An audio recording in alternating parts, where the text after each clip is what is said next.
প্রিয় শিক্ষার্থীবৃন্দ, আশা করি আল্লাহর রহমতে তোমরা সবাই ভালো আছো। আজকে আমি তোমাদের অধ্যায় 3-এর লেকচার 4 শুরু করছি। তো আমরা শুরুতে যে টপিকটা নিয়ে আলোচনা করব সেটা হচ্ছে প্রক্ষেপক বা প্রাসের গতি, প্রজেক্টাইল মোশন। তো প্রজেক্টাইল মোশন কাকে বলে, প্রাস কাকে বলে, সেটার সংজ্ঞাটা তোমরা একটু খাতায় লিখে নাও। কোনো বস্তুকে অনুভূমিকের সাথে শূন্যে তির্যকভাবে নিক্ষেপ করা হলে ওই নিক্ষিপ্ত বস্তুকে বলা হয় প্রাস।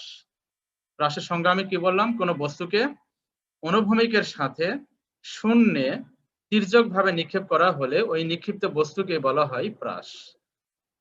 এবং প্রাসটিকে যে বিন্দু হতে নিক্ষেপ করা হয় সেই বিন্দুটার নাম হচ্ছে নিক্ষেপণ বিন্দু। এই ও বিন্দুটাকে আমরা নিক্ষেপণ বিন্দু আমরা ধরে নিয়েছি। এবং যে বেগে নিক্ষেপ করা হয় সেই বেগের নাম হচ্ছে নিক্ষেপণ বেগ, এবং যে কোণে নিক্ষেপ করা হয় সেই কোণটার নাম হচ্ছে নিক্ষেপণ কোণ। তাহলে উপরে যে 4টে সংজ্ঞা আছে, প্রাস কাকে বলে, নিক্ষেপণ বেগ, নিক্ষেপণ কোণ, নিক্ষেপণ বিন্দু কাকে বলে, এই বিষয়গুলো আমরা জেনে গেলাম। তাহলে প্রাসের ক্ষেত্রে কন্ডিশন হলো যে কোনো বস্তুকে আমরা কি করব, অনুভূমিকের সাথে শূন্যে তির্যক ভাবে নিক্ষেপ করব। তির্যক ভাবে নিক্ষেপ করার অর্থ হচ্ছে যে আমার এখানে অ্যাঙ্গেলটা 90 ডিগ্রি হবে না, 90 চেয়ে কম কোণে আমরা যদি নিক্ষেপ করি তাহলে সেই অ্যাঙ্গেলটাই হচ্ছে তোমার তির্যক অ্যাঙ্গেল। তো সেক্ষেত্রে তোমার এই থেটা নটের যে মানটা এটা 90 চেয়ে কম হবে। আর যদি থেটা নট 90 ডিগ্রি হয় সেটা হচ্ছে নিক্ষিপ্ত বস্তুর গতি, একদম খাড়া উপরের দিকে নিক্ষিপ্ত বস্তুর গতি। আচ্ছা, তো আমরা এখন এটার উদাহরণ কি কি হতে পারে? উদাহরণ অনেকগুলো হতে পারে, যেমন আমরা যে ফুটবল খেলি বা ক্রিকেট মাঠে যে ক্রিকেট খেলা হয়, যখন একজন খেলোয়াড় তোমার পা দিয়ে ফুটবলকে কিক করে তখন তোমার এই ফুটবলটা মাঠের উপর দিয়ে গতিশীল হয়। তো মাঠ মানে কি? একটা সমতল। তো সমতল বলতে কয় মাত্রিক বোঝানো হয়? দ্বিমাত্রিক। অর্থাৎ মাঠ যে তল সেই তলটা হচ্ছে দ্বিমাত্রিক। তার মানে ফুটবলটা এই দ্বিমাত্রিক তলের উপর দিয়ে গতিশীল। তার মানে এই ফুটবলের গতিটাকে আমরা কি বলবো? প্রাসের গতি বলবো। একইভাবে তোমার ক্রিকেট ব্যাট দিয়ে যখন বলকে আঘাত করা হয় তখন এটা মাঠের উপর দিয়ে ওভার বাউন্ডারি হয়ে যাচ্ছে, তাহলে এটা যেহেতু মাঠের উপর দিয়ে গতিশীল সুতরাং মাঠটাকে আমরা এখানে বিবেচনা করবো। সুতরাং মাঠ যেহেতু দ্বিমাত্রিক সুতরাং এই ক্রিকেট বলের যে গতি সেটাও কি গতি হবে? দ্বিমাত্রিক গতি হবে। এরকম অসংখ্য উদাহরণ আছে তোমাদের।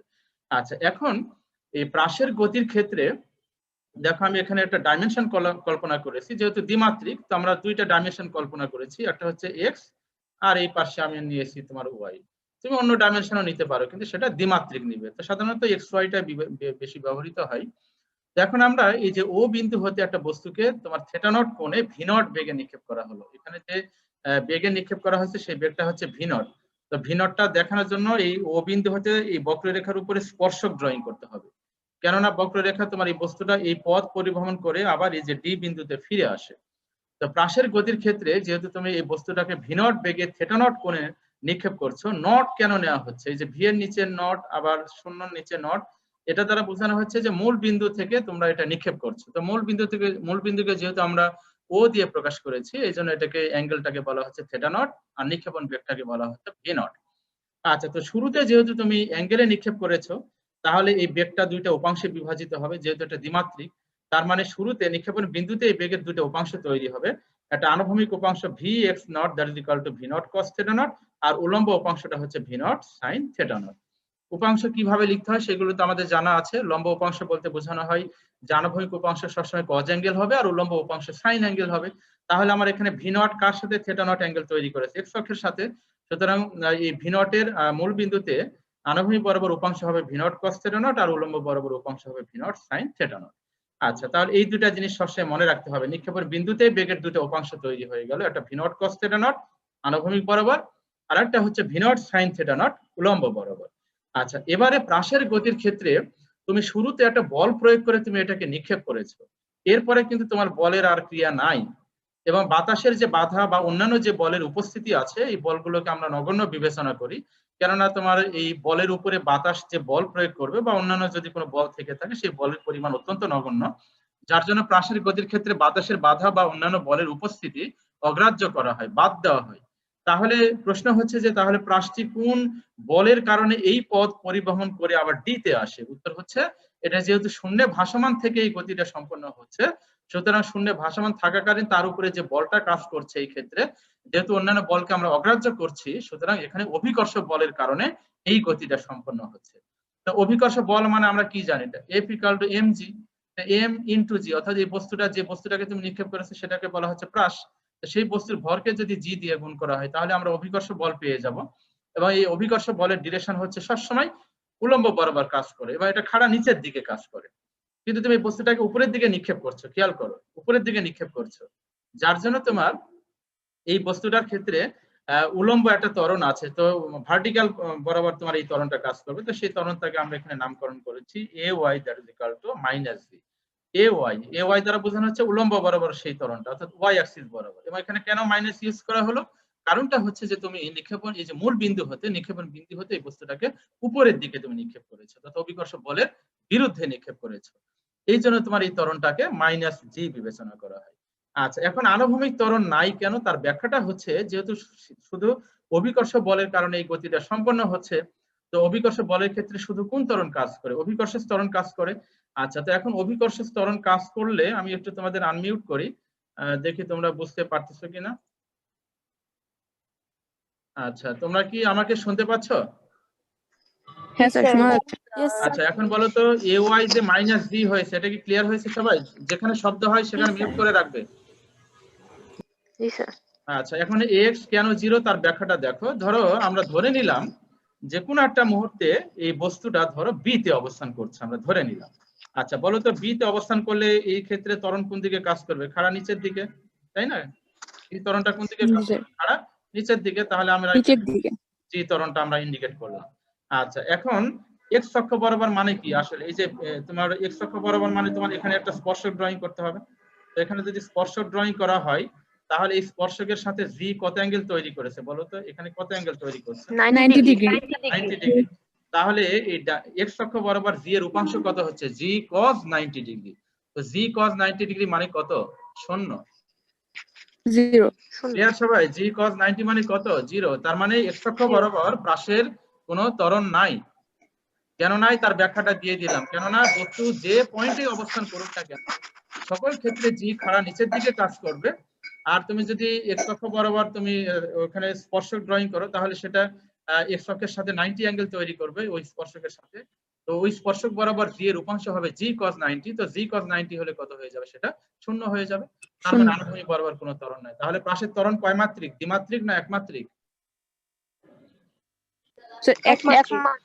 একমাত্রিক। এটা পরীক্ষা আসে, প্রাসের ত্বরণ দ্বিমাত্রিক কিনা ব্যাখ্যা করো। 2 মার্কের অনুধাবনমূলক প্রশ্ন হিসেবে পরীক্ষা আসে। তাহলে এগুলো বলবে যে প্রাসের গতির ক্ষেত্রে বাতাসের বাধা বা অন্যান্য বলের উপস্থিতি অগ্রাহ্য করা হয়, উপেক্ষা করা হয়। তাহলে প্রাসের গতি শুধুমাত্র অভিকর্ষ বল দ্বারা সম্পন্ন হয়। তো অভিকর্ষ বলের ক্ষেত্রে যেহেতু অভিকর্ষ ত্বরণ কাজ করে এবং অভিকর্ষ ত্বরণ যেহেতু ভার্টিক্যাল উলম্ব বরাবর কাজ করে, এই জন্য ওয়াই অক্ষ বরাবর ত্বরণ থাকে, কিন্তু এক্স অক্ষ বরাবর ওয়াই জি ত্বরণের কোনো উপাংশ থাকে না। এই জন্য প্রাসের গতির ক্ষেত্রে আনুভূমিক ত্বরণ শূন্য। যার জন্য তোমার যেহেতু আনুভূমিক ত্বরণ শূন্য, তার মানে আনুভূমিক বরাবর কোনো অ্যাক্সেলারেশন নাই, ত্বরণ নাই। তো ত্বরণ না থাকার কারণে শুধু উলম্ব ত্বরণ আছে, এই জন্য প্রাসের ত্বরণ হচ্ছে একমাত্রিক। এইভাবে লিখলে তুমি 2 এর মধ্যে 2 পেয়ে যাবে। তাহলে আমরা একটা অনুধাবনমূলক প্রশ্ন শিখলাম। এই যে 4টে জিনিস আমরা শিখলাম, এই 4টে জিনিস ব্যবহার করে প্রাসের সমস্ত গতি এখন আমরা পর্যালোচনা করব। এই 4টে জিনিস কি ক্লিয়ার হয়েছে কিনা? নিক্ষেপণ বিন্দুতে বেগের উপাংশ V naught cos theta not, আর উলম্ব উপাংশ V naught sin theta not. আর আনুভূমিক ত্বরণ ax = 0 কেন ব্যাখ্যা দিলাম, আর ay = g কেন সেটার ব্যাখ্যা দেওয়া হয়ে গেল। এখন আমরা এই প্রাসের ক্ষেত্রেতে বস্তুটা বিভিন্ন সময় বিভিন্ন জায়গায় অবস্থান করবে, তাই না? কখনো এ তে থাকবে, কখনো বি তে থাকবে, চিত্র দেখো, কখনো সি তে থাকবে। এখন দেখো তুমি যখন এই নিক্ষেপণ বিন্দু হতে উপরের দিকে যেতে থাকবে, তখন দেখো আমি এ একটা অবস্থান ধরে নিয়েছি প্রাসটার। তাহলে তোমার সেখানে বেগের কয়টা উপাংশ থাকবে? 2টা। একটা আনুভূমিক উপাংশ এক্স অক্ষ বরাবর vx, আর একটা উলম্ব উপাংশ ওয়াই অক্ষ বরাবর vy। এবং এটা যেহেতু প্রাসটা উপরের দিকে রাইজিং, উপরের দিকে উঠছে এটা, সুতরাং তোমার উলম্ব বেগের উপাংশটা vy উপরের দিকে থাকবে। তো এইভাবে তোমার এই প্রাসটি যতই উপরের দিকে উঠতে থাকবে, এই উলম্ব বেগ vy এর মানটা কমতে কমতে তোমার এই বি পয়েন্টে এসে উলম্ব বেগের মানটা সর্বোচ্চ হয়ে যাবে, মানে সরি শূন্য হয়ে যায়। তার মানে এখানে উলম্ব বেগের কোনো উপাংশ নাই। তাহলে এখানে সমস্ত বেগ কি বেগ? উত্তর হচ্ছে আনুভূমিক বেগ, এবার যেটা এই স্পর্শক বরাবর কাজ করবে, দ্যাট ইজ vx। এরপরে এখানে যেহেতু উলম্ব বেগ নাই, উলম্ব বেগ শূন্য হয়ে গেল, তার মানে এই বস্তুটা আর ওখান থেকে উপরে যাবে না, সেখান থেকে এখন এই আনুভূমিক বলের কারণে সেটা এখন কোন দিকে যাবে? অভিকর্ষ বল কাজ করছে এট এ টাইম, তার মানে এটা এখন নিচের দিকে যাবে। এটা যখনই নিচের দিকে যাবে, তখন দেখো সি বিন্দুতে যদি আমরা বেগের উপাংশ দেখাই, তাহলে দেখো আনুভূমিক বেগ তো ডান দিকে থাকবে vx, আর উলম্ব বেগটা এখন আমরা কোন দিকে দেখাচ্ছি? দেখো তো সি বিন্দুতে উপরে না নিচের দিকে? নিচের দিকে, নিচের দিকে। আচ্ছা, এবং কেন নিচের দিকে দেখাচ্ছি? কারণ হচ্ছে বস্তুটা নিচের দিকে নিচের দিকে যাচ্ছে। পড়ছে। কেননা বস্তুটা এটা নিচের দিকে পতিত হচ্ছে, এই জন্য তোমার উল্লম্ব বেগটা এখন নিচের দিকে কাজ করবে। আর এই যে বি বিন্দুর বাম পাশে কিন্তু উল্লম্ব বেগটা ভিওয়াই উপরের দিকে ছিল, কেননা এটা রাইজিং আপওয়ার্ড, আর বি থেকে এটা বি বিন্দুর পরে এটা ডাউনওয়ার্ড নিচের দিকে পতিত হচ্ছে, তাই না? এই জন্য উল্লম্ব বেগের উপাংশটা বি বিন্দুর পরে নিচের দিকে দেখা যাচ্ছে। এই চিত্রটা ক্লিয়ার হয়েছে কিভাবে আমরা এই চিত্রটাকে ব্যাখ্যা করলাম? জি স্যার। এখন আমরা যে জি কোনো স্যার। সময় পরে আমরা কি স্যার বলতে ভি এ চাই? দ্বারা কি বোঝানো হচ্ছে? বলো। ভি এ দ্বারা কি বোঝানো হচ্ছে? ভি এ ভি দ্বারা বুঝো না, ভি এ দ্বারা এ পয়েন্টের বেগ ইন্ডিকেট করা হচ্ছে। যেমন আমরা ও আচ্ছা। বিন্দুতে বেগটাকে কি দিয়ে ডিনোট করেছি, স্পর্শক ড্রয়িং করেছি V naught, V zero V naught বা ভি নট বলি আমরা উচ্চারণ। তাহলে এই বিন্দুতে বেগ বের করার জন্য এই যে দুটো বেগ পাবে, একটা ভি এক্স আর একটা ভি ওয়াই, তাহলে লব্ধি বেগ কত হবে? সেটাই স্পর্শক বরাবর, দ্যাট ইজ ভি এ। একইভাবে সি বিন্দুতে বেগ হচ্ছে যে ভি সি। ওকে, এখন আমরা যে কোনো সময় পরে বেগ বের করতে চাই, যে কোনো সময় পরে। তো যে কোনো সময় পরে বেগ বের করার ফর্মুলা কি এখানে আমি লিখেছি, দেখো এই যে V equal to V naught plus এটি। মনে আছে এই সমীকরণ? V equal to V naught G plus sir. এটি। জি স্যার। মূলত এই যে আমরা যে প্রাসের এই যে চিত্রটা আমরা ব্যাখ্যা করলাম, বলতো সকল পয়েন্টে কি প্রাসের বেগ দ্বিমাত্রিক নাকি কোনো একটা পয়েন্ট একমাত্রিক আছে বলো তো? একমাত্রিক একটা আছে, point সর্বোচ্চ আছে। উচ্চতায় একমাত্রিক। সর্বোচ্চ উচ্চতায় একমাত্রিক আছে। দেখো এই যে তোমার যে পয়েন্টে গিয়ে উল্লম্ব বেগ শূন্য হয়ে যায় প্রাসের গতির ক্ষেত্রে, ওই বিন্দু হতে ভূমি পর্যন্ত যে উচ্চতা সেটা হচ্ছে সর্বোচ্চ উচ্চতা। এবং এই সর্বোচ্চ উচ্চতায় উল্লম্ব বেগ যেহেতু নাই, তাহলে এখানে শুধু একটা বেগ কাজ করছে, সেটা কত? আনুভূমিক বেগ, দ্যাট ইজ ভিএক্স। ভি। অনুভূমিক। তাহলে এখানে কি, তাহলে তার মানে এখানে বেগ কয় মাত্রিক? একমাত্রিক। কিন্তু অন্য যে কোনো জায়গায় কিন্তু তুমি ভিএক্স ভিওয়াই দুইটা করে মান পাবে। তার মানে অন্য ক্ষেত্রে কিন্তু প্রাসের বেগটা দ্বিমাত্রিক, কিন্তু সর্বোচ্চ উচ্চতায় প্রাসের গতিটা হচ্ছে বা বেগ হচ্ছে একমাত্রিক। তাহলে এটা প্রাসের গতির ক্ষেত্রে সর্বোচ্চ উচ্চতায় বেগ দ্বিমাত্রিক কিনা বা একমাত্রিক কেন ব্যাখ্যা করো। অনুধাবনমূলক প্রশ্ন পরীক্ষা আসতে পারে, দ্যাট ইজ ভেরি ইম্পর্টেন্ট। এগুলো পড়বে ভালো করে, সবগুলো আমি বলছি, তোমরা একটু মাথায় রাখবে, এগুলো তোমরা নোট করবে পরবর্তীতে। আচ্ছা, এখন আমরা বেগ বের করব। তো বেগ আমরা ধরো এ পয়েন্টে বেগ বের করব। তো টি সময় পরে প্রাসটা মূল বিন্দু থেকে কোথায় যাবে? ধরো আমরা এ তে যাবে, টি যে কোনো সময়। আচ্ছা, তো এখন বেগ বের করার জন্য আমরা V equal to V naught plus এটি এটা আমরা অ্যাপ্লাই করব। আচ্ছা, এখন বলো তো, এটা যেহেতু এই এ বিন্দুতে যেহেতু দুইটা উপাংশ তৈরি হবে, একটা এক্স অক্ষ বরাবর আর একটা ওয়াই অক্ষ বরাবর, তাহলে ভিএক্স যখন আমরা লিখবো, ওই উপরের সমীকরণটাকে দেখো, তাহলে বাম পাশে ভি এর জায়গায় কি লিখেছি আমরা? দেখো বাম পাশে ভি এর জায়গায় কি লেখা হয়েছে? ভিএক্স। কেন লিখলাম বলো? ভিএক্স কেন লিখেছি বলো? কারণ সেটা আনুভূমিক আনুভূমিক। অংশ। হ্যাঁ, এটা এক্স অক্ষ বরাবর বেগটা আমরা বের করতে চাইছি, এই যে ভিএক্স টা লেখা হয়েছে। তো ভিএক্স মানে উপরের সমীকরণটা খেয়াল করার, নিচেটা আমি কিভাবে লিখেছি দেখো। তাহলে ভি নট আছে, তাই না? তাহলে নট মানে নিক্ষেপণ বিন্দুতেও, তাহলে মূল ওই যে নিক্ষেপণ বেগের উপাংশ, that is V X naught plus আনুভূমিক ত্বরণ হচ্ছে এক্স ইন্টু টি। আচ্ছা, এখন আমরা টি এক্স টি ওয়াই দিব না। কেন টি এক্স টি ওয়াই দিব না? কেননা সময় উভয় অ্যাক্সিসেই সেম, একই সময়। বুঝতে পেরেছো? সময়টা জি স্যার। এ বিন্দুতে যখন অবস্থান করবে, তখন এক্স অক্ষ বরাবর ওই বেগ পেতে যে সময় লাগবে, তোমার ওয়াই অক্ষ বরাবর ওই বেগ পেতে তোমার সেম সময় লাগবে, অর্থাৎ এট এ টাইম একই সময় তোমার ওই বিন্দুতে অবস্থান করবে। এই জন্য টি এক্স টি ওয়াই দেওয়ার প্রয়োজন নেই। আচ্ছা, এখন এই চারটা জিনিস বারবার মনে রাখবে সবসময়। এই যে উপরে ট্রিপল স্টার দেওয়া আছে, বক্সটা মনে রাখবে সবসময়। এই চারটা জিনিস দিয়ে সমস্ত আলোচনা করবো এখন আমরা। তো ভি এক্স তার মানে কত? V not cos theta not, উপরে চোখ দাও। আর এ মানে কত? এক্স কত? 0 ইন্টু টি, তার মানে that is V naught cos theta not. তার মানে দেখো তো, আমার আনুভূমিক যে বেগটা পেলাম সেটা V naught cos theta not. বলো তো এখানে টাইম ফ্যাক্টরটা কি? ধ্রুব। টাইম ফ্যাক্টরটা কি এখানে কাজে লাগছে বলো? না স্যার।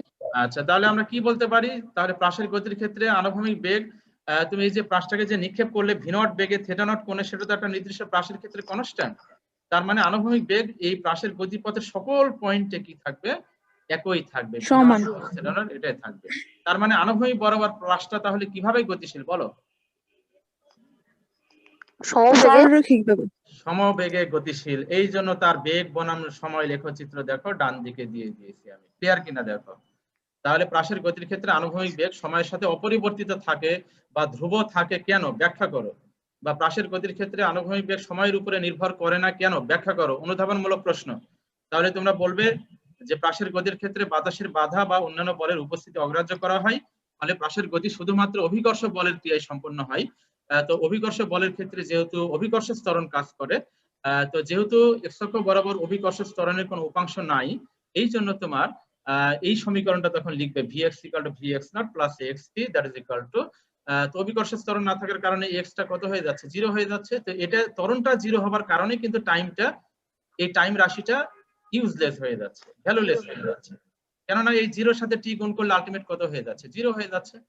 এই ত্বরণ না থাকার কারণে প্রাসের গতির ক্ষেত্রে আনুভূমিক বেগ সময়ের সাথে পরিবর্তিত হয় না। তার মানে প্রাসটা আনুভূমিক বরাবর কিভাবে গতিশীল, সমবেগে গতিশীল, তার লেখচিত্র ডান দিকে দিয়েছে। এই পর্যন্ত ক্লিয়ার হয়েছে সবাই? জি স্যার। একইভাবে নিজেরা করে এখন উলম্ব বেগটাকে লিখো, এই যে v equal to v naught plus at, এটাকে উলম্ব বরাবর যখন লিখবে অর্থাৎ y অ্যাক্সিস বরাবর, তখন সব জায়গায় কি লিখবে, y লিখবে। তাহলে এই যে আমি এখানে লিখেছি দেখো vy that is equal to vy naught plus ay into t। সমীকরণটা কিভাবে লিখেছি এটা ক্লিয়ার কিনা বলো? এরপরে বাকিটা মান বসিয়ে vy naught মানে v naught sin theta naught, আর ay মানে হচ্ছে এই যে উপরে মাইনাস g, যেহেতু নিক্ষিপ্ত বস্তু শূন্য উপরে তির্যকভাবে নিক্ষেপ করছো, তো নিক্ষিপ্ত বস্তু হওয়ার কারণে অভিকর্ষ বলের বিরুদ্ধে নিক্ষেপ করছে, যার জন্য জি মাইনাস, তাহলে জি মাইনাস ইন্টু টি। তাহলে আমার এখানে যে দেখো এই যে সমীকরণটা তৈরি হলো, এখন বলো তো এই সমীকরণটা আমরা আগে যে লেখচিত্রগুলো পড়ে এলাম, এই যে V Y equal to V naught sine theta not minus GT, এটা V equal to V naught minus AT, এটার অনুরূপ না বলো তো? জি স্যার। জি স্যার। যারা লেখাপড়া করেছো তারা মোটামুটি রেসপন্স করছো, বাকিদের কোনো রেসপন্স নাই। তো সেক্ষেত্রে তুমি ভোগান্তিতে পড়বে। তাহলে সেক্ষেত্রে সেটা লেখ কেমন ছিল দেখো, এই যে মূল বিন্দু থেকে একটু উপর থেকে শুরু হয়ে সেটা কোন দিকে যায়, মাইনাস এটি, তার মানে কোন দিকে যায়, নেগেটিভ স্লোপ, নিচের দিকে। নিচের দিকে যাবে। তাহলে যে V Y equal to V naught sine theta not minus g t, এটাও একটা পয়েন্ট থেকে শুরু হয়ে সর্বোচ্চ মান থেকে শুরু হয়ে এটা নিচের দিকে নামতে থাকবে। আচ্ছা বলো তো বি পয়েন্ট মানে প্রাসটা এই চিত্রে কোথায় অবস্থান করবে? এই বি বিন্দুতে যে বেগ শূন্য হলো সেটা কোথায়? সর্বোচ্চ উচ্চতায়। সর্বোচ্চ উচ্চতায়। এই যে ভিওয়াই এখানে 0 হয়ে গেল, এরপরে দেখো এটা এখন নেগেটিভ দিকে যাচ্ছে, কিন্তু তার মানে স্লোপটা নেগেটিভ হবে, তার মানে এই যে বি বিন্দু থেকে নিচের দিকে যাবে। ক্লিয়ার? তাহলে এই লেখটা ক্লিয়ার হয়েছে? এটা হচ্ছে উলম্ব বেগ বনাম সময় লেখচিত্র, আর উপরেরটা হচ্ছে আনুভূমিক বেগ বনাম সময় লেখচিত্র। তাহলে এই যে আমরা যে দুটো বেগ পেলাম এই বিন্দুতে, একটা ভিএক্স আর একটা ভিওয়াই, তো ভিএক্স আর ভিওয়াই কত অ্যাঙ্গেলে ক্রিয়াশীল? 90 ডিগ্রি, তাই না? ভিএক্স আর ভিওয়াই কত অ্যাঙ্গেলে ক্রিয়াশীল? 90 ডিগ্রি। তাহলে এই বিন্দুতে লব্ধি বেগ বের করার জন্য আমি স্পর্শক ড্রয়িং করেছি, তাহলে সেটাকে নামকরণ করেছি ভিএ। তাহলে ভিএ ইকুয়াল টু দুটো ভেক্টর 90 ডিগ্রি কোণে ক্রিয়া করলে লব্ধি কত হয়? Root over P square plus Q square. Okay, তাহলে VA that is equal to root over P square plus VY square. তাহলে এই যে সমীকরণটা আমরা পেলাম, এই সমীকরণ ব্যবহার করে আমরা যে কোনো সময় পরে কি বের করতে পারবো? বেগ বের করতে পারবো। তাহলে উপরের ক্ষেত্রে উপরে এই যে vx equal to v not cos theta not, এখানে v নট আর cos থিটা নট এর মান বলা থাকবে, এখানে মান বসাবে, ক্যালকুলেশন করলে vx পেয়ে যাবে। আর vy equal to v naught sin theta not minus gt, এই সমীকরণে যদি মানটা বসানো হয় v নট থিটা নট, এবং যে কোনো সময় পরে, সময়টা কিন্তু এখানে ইউজ হবে, এখানে উলম্ব বেগের ক্ষেত্রে উলম্ব বেগটা সময়ের উপরে নির্ভরশীল, তাহলে সেই ক্ষেত্রে আমরা এখানে vy পেয়ে যাব। vy vx এর মানটা নিচের সমীকরণে অ্যাপ্লাই করলে আমরা ওই বিন্দুতে তোমার লব্ধি বেগটা পেয়ে যাব। আর লব্ধি বেগের দিক বের করার জন্য কি করব? ট্যান থিটা মানে কি? লম্ব বাই ভূমি। আমি এখানে ডিটেইলস সমীকরণটা লিখে দিয়েছি, তোমরা দেখবে ওই যে q sin alpha divided p plus q cos alpha, সেটা অ্যাপ্লাই করা হয়েছে। তাহলে finally tan theta equal to vy by vx, তাহলে তোমার থিটা equal to tan inverse vy divided vx। এখন বলো তো এই যে থিটা এ, এটা কোন অক্ষের সাথে উৎপন্ন কোণ? এখানে চিত্রে দেখানো হয়েছে দেখো, এক্স অক্ষের সাথে। এক্স অক্ষের সাথে। এক্স অক্ষ মানে আমরা vx এর সাথে উৎপন্ন কোণ বলবো, মানে আনুভূমিক বরাবর যে বেগটা, সেই বেগের দিকের সাথে উৎপন্ন কোণটা। তাহলে y অক্ষের সাথে তথা vy এর সাথে উৎপন্ন কোণ বের করার জন্য কি করবে? এখানে থিটা এর যে মানটা 90 ডিগ্রি থেকে মাইনাস 90 থেকে এটা মাইনাস করে মাইনাস করলে আমরা কি পেয়ে যাব? বেগের দিকটা পেয়ে যাব। ক্লিয়ার হয়েছে? তাহলে যে কোনো সময় পরে বেগ এবং দিক কিভাবে বের করতে হবে বেগের, এটা ক্লিয়ার হয়েছে কিনা বলো? জি স্যার। আচ্ছা, এখন আমাদের আরেকটা জিনিস বের করতে হবে, অবস্থান বের করতে হবে। অবস্থান বলতে বোঝানো হয় এই যে ধরো আরেকটা চিত্র আমি দিয়েছি নিচে, অবস্থান বলতে বোঝানো হচ্ছে যে ধরো এই প্রাসটা কোন একটা মুহূর্তে সি তে অবস্থান করছে, বিভিন্ন পয়েন্টে অবস্থান করবে, তাই না? তাহলে অবস্থান বলতে বোঝানো হচ্ছে যে প্রাসটি এই নিক্ষেপণ বিন্দু হতে কত দূরে অবস্থান করছে।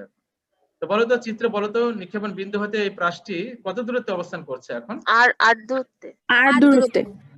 এটা যেহেতু দ্বিমাত্রিক, তাহলে সি তে অবস্থান করলে তার কিন্তু দুইটা কম্পোনেন্ট থাকবে, দুইটা অক্ষ বরাবর অতিক্রান্ত দূরত্ব থাকবে, একটা এক্স অক্ষ বরাবর আর একটা ওয়াই অক্ষ বরাবর।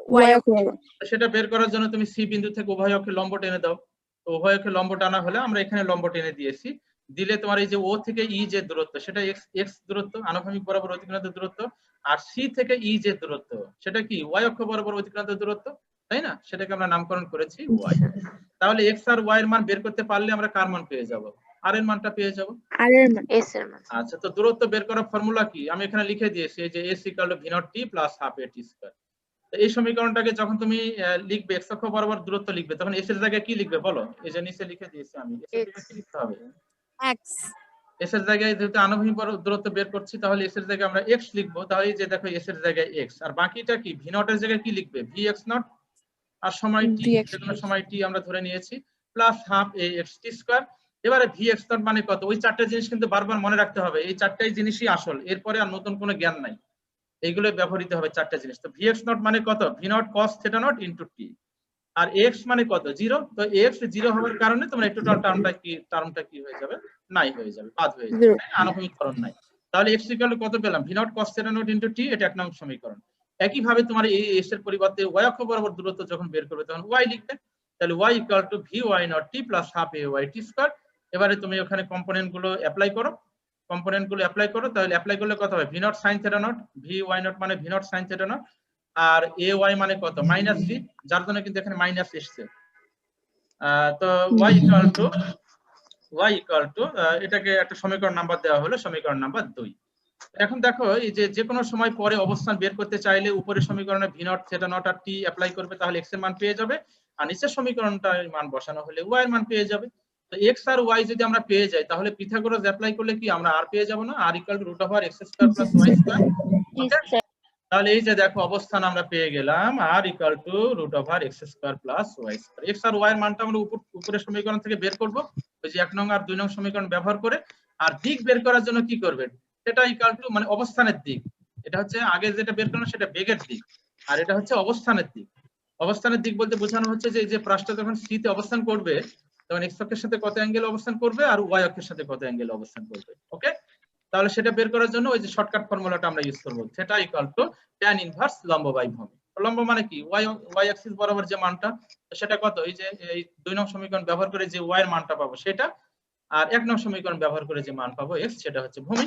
তার মানে tan inverse y by x। Clear সবাই? তাহলে এই সমীকরণ ব্যবহার করে আমরা কি বের করতে পারি? অবস্থানের দিক বের করতে পারি। তাহলে যে কোনো সময় পরে আমরা পাশের বেগ এবং অবস্থান বের করা শিখলাম কিনা এখন বলো? জি স্যার। জি স্যার।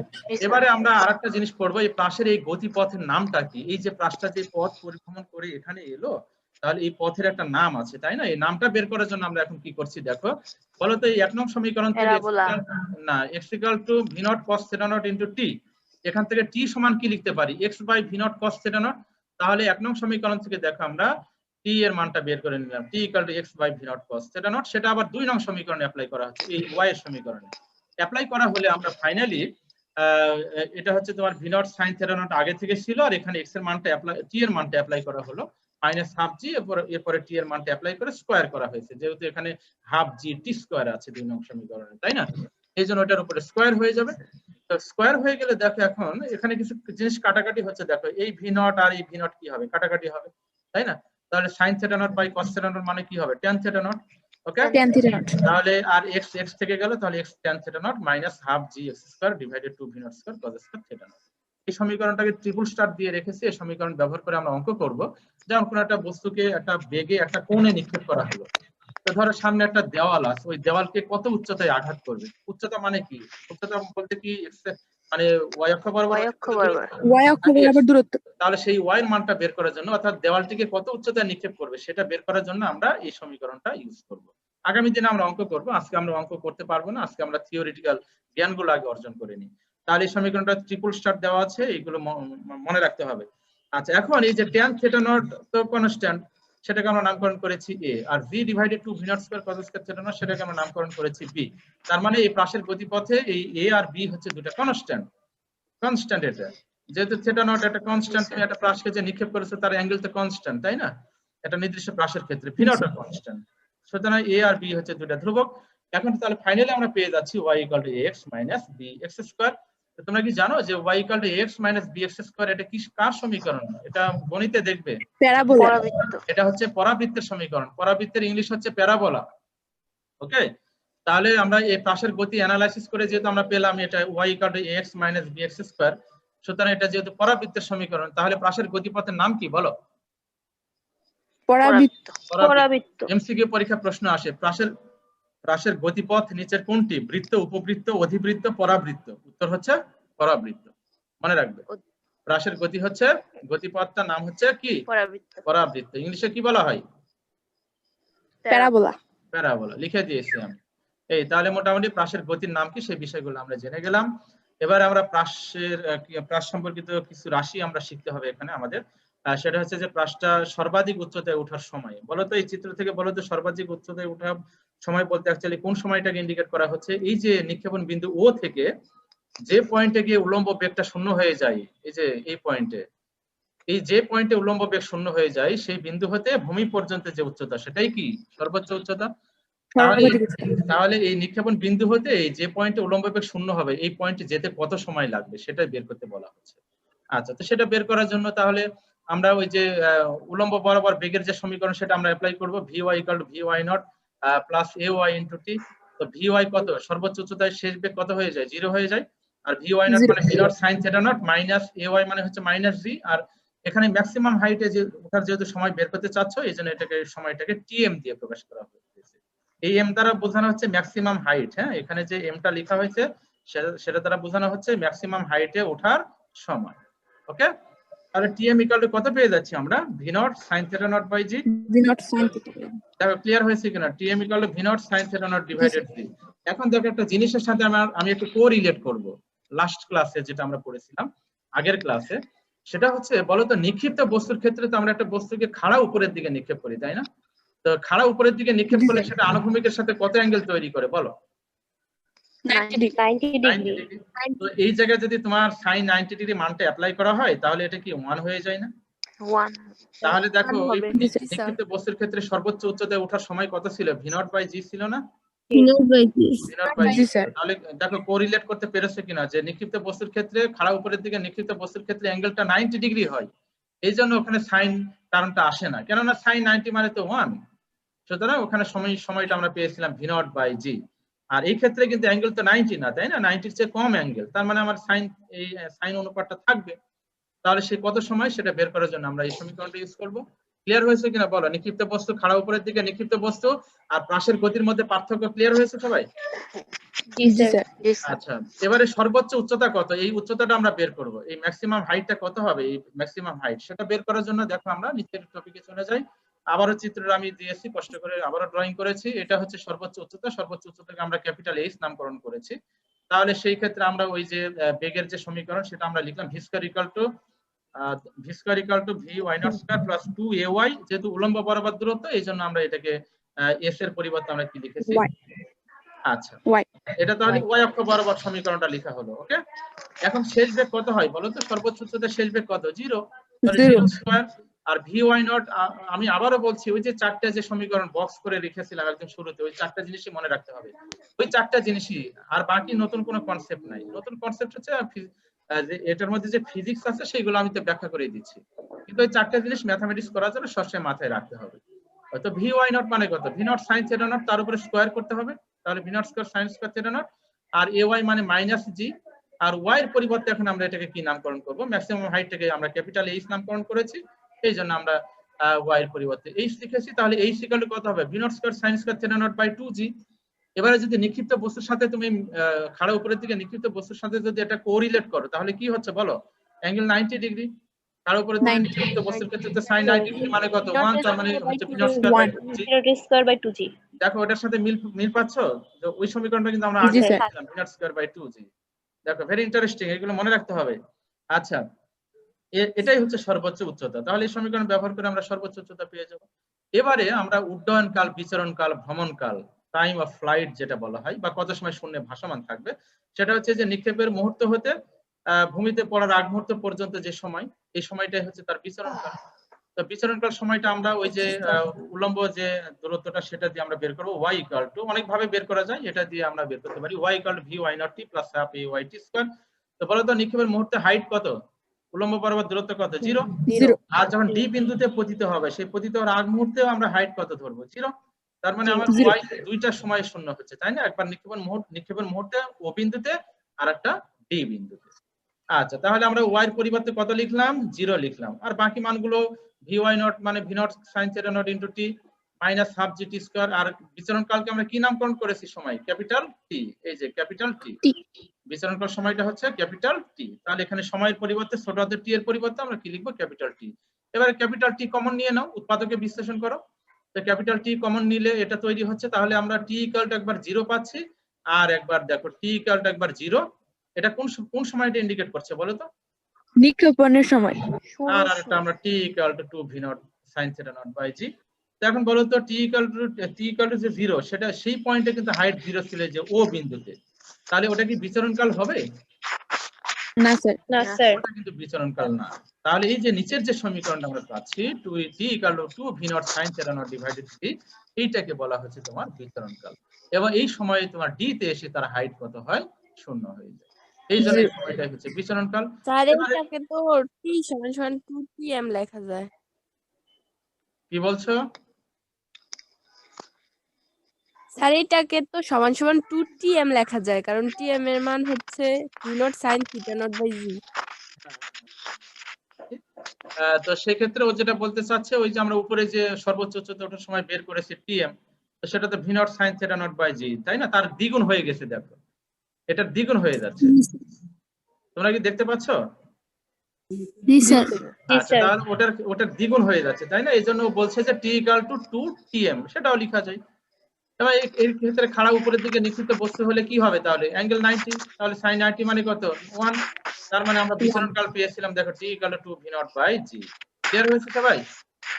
এই তাহলে এই সমীকরণ ব্যবহার করে আমরা বিচরণকাল বের করব। আরেকটা কনসেপ্ট আছে এখানে, সেটা হচ্ছে আনুভূমিক পাল্লা। ইংলিশে বলা হয় হরাইজন্টাল রেঞ্জ। অনুভূমিক পাল্লা, এটাকে ক্যাপিটাল আর দিয়ে প্রকাশ করা হয়। তো এই পাল্লার সংজ্ঞাটা হলো, একটু ভালো করে লিখে নাও। পাল্লার সংজ্ঞাটা হলো যে একটি প্রাসকে যে উচ্চতা হতে নিক্ষেপ করা হয় অন্যত্র, এটি পুনরায় ওই উচ্চতা বরাবর ফিরে এলে সেটি আনুভূমিক বরাবর যে দূরত্ব অতিক্রম করে তাকেই বলা হয় অনুভূমিক পাল্লা। কি বললাম? একটি প্রাসকে যে উচ্চতা থেকে নিক্ষেপ করা হয়, বলতো আমরা এই চিত্রের ক্ষেত্রে আমরা ও বিন্দু থেকে নিক্ষেপ করেছি, বলতো ও বিন্দুতে হাইট কত বলতো? 0। তো 0 হাইট থেকে নিক্ষেপ করেছো, অন্যত্র আবার কোন হাইটে ফিরে আসতে হবে? 0 হাইটে। 0 হাইটে ফিরে আসতে হবে। 0 হাইটে ফিরে আসতে হবে। এই 0 হাইটে ফিরে এলে সেটি আনুভূমিক বরাবর যে দূরত্ব অতিক্রম করে, বলতো চিত্রে সে আনুভূমিক দূরত্ব কোনটা? আমি ব্লক করে দিয়েছি, দেখো কোনটা? ওডি। ওডি। ওডি। এই দূরত্বটাই হচ্ছে পাল্লা। কিন্তু শর্ত কি? শর্ত কি বলো? দ্যাট ইজ ভেরি একই ইম্পর্টেন্ট। উচ্চতায় ফিরে আসতে একই হবে। উচ্চতা। যে উচ্চতা থেকে নিক্ষেপ করা হবে ওই উচ্চতায় ফিরে আসতে আনুভূমিক বরাবর যে দূরত্ব অতিক্রম করে তাকে আনুভূমিক পাল্লা বলে। হ্যাঁ, বইগুলোতে কিন্তু কিছু কিছু বইতে সংজ্ঞাটা ভুল লেখা আছে।